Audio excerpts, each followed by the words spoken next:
Next ఇక ఇది ఎక్కడ రహదారులకు వర్షఘాతం. అబ్బో 1039 కిలోమీటర్ల మేర పాడిన రోడ్లు అంటండి, మామూలుగా కాదు కదా. దెబ్బతిన్న వంతెనలు కల్వర్ట్లు పునరుద్ధరణకు 1157 కోట్లు అవసరం అంట. 1157 కోట్లు అవసరం ఉంటుంది మళ్ళీ దీన్ని పునరుద్ధరించాలంటే. నాకు ఒక విషయం అర్థం కాంది, ఇప్పుడు మళ్ళోసారి 1157 కోట్లు కేటాయించే బదులు ఎవడైతే ఈ కాంట్రాక్టర్ ఉంటాడో వాడిని అడగండి. ఒక వర్షానికి కొట్టుకుపోవటం ఏంటిది? ఒక 50 సెంటీమీటర్ల వర్షానికి రోడ్డు కొట్టుకుపోవటం ఏంటి?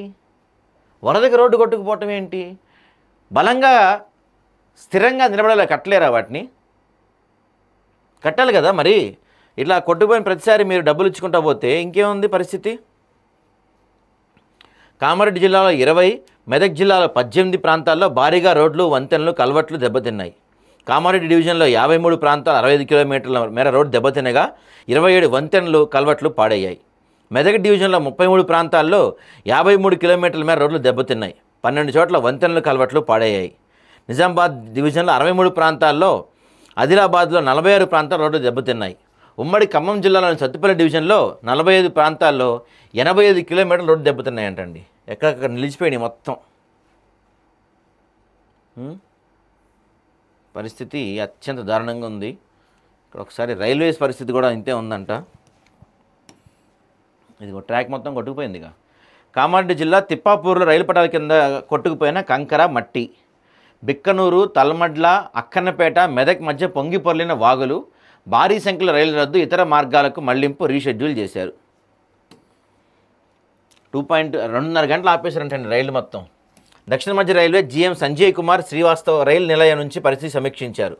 రైల్వే శాఖ సికింద్రాబాద్, కాచిగూడ, కామారెడ్డి, నిజామాబాద్ స్టేషన్లో హెల్ప్ డెస్క్లు ఏర్పాటు చేసింది.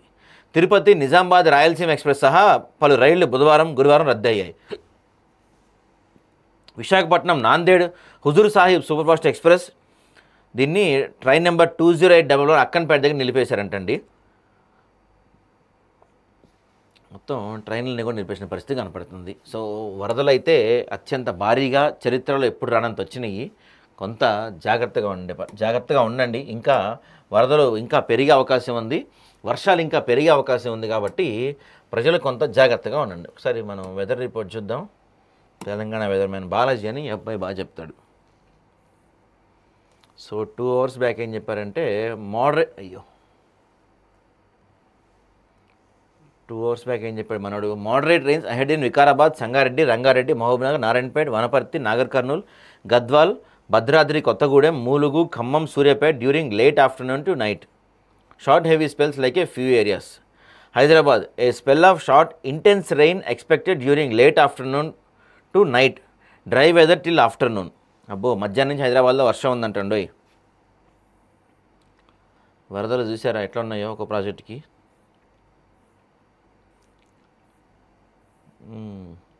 Many people asking why only Telangana gets battered by extreme rainfall while AP gets less rain from the same low pressure system.